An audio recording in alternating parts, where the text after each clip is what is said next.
Hello, I'm Tim Minchin. I'm sitting here at the Queensland Performing Arts Centre and it's opening night of Matilda in Brisbane tonight.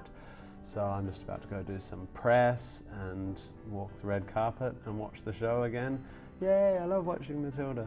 I think looking after my own mental health has been increasingly challenging over the last 10 years. I'm not hugely good at it, but I do think finding a way to find some stability, or if not stability, regularity. So the biggest one for me is doing something physical as often as I can every day or 5 times a week, not only because you're looking after your body and that it has endorphins and all good things for your brain, but also because it's just a bit of structure in your day. I think what a lot of artists and people who work behind the scenes lack is regularity, so anything you can do to mimic regularity.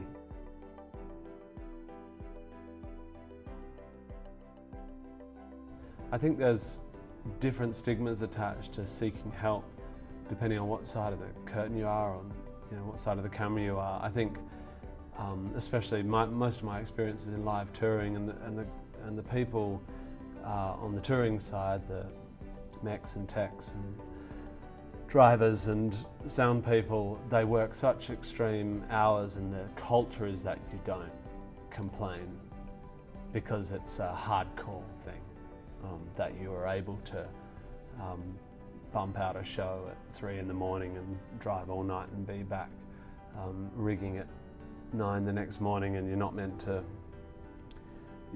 admit that you're even tired, let alone sad. So I think there's a huge stigma there, and obviously it shouldn't be.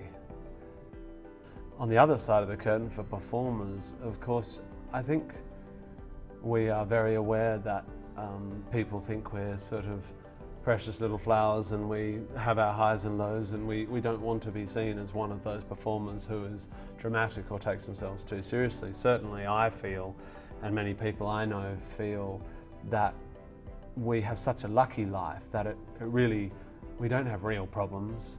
We're very lucky to be having this fun existence as performers and artists, and that therefore to admit that you're unhappy is to be spoiled.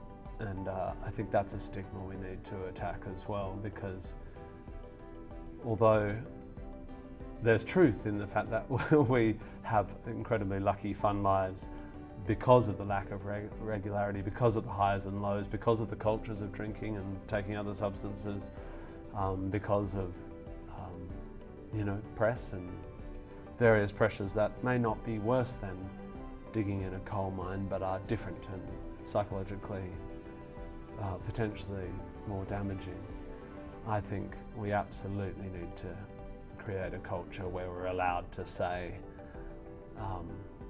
I'm not coping with this at all.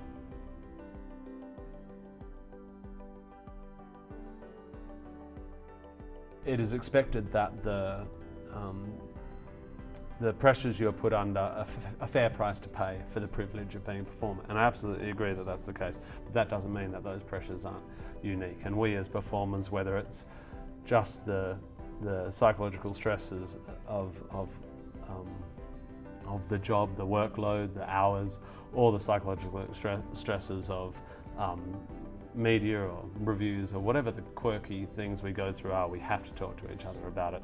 And for a long time, my wife, who comes from a social work background and has been with me through my entire journey, has always expressed absolute sort of wonderment that there hasn't been special resources for performers, because it's such an unusual and unique set of pressures. So I think we're onto a good thing.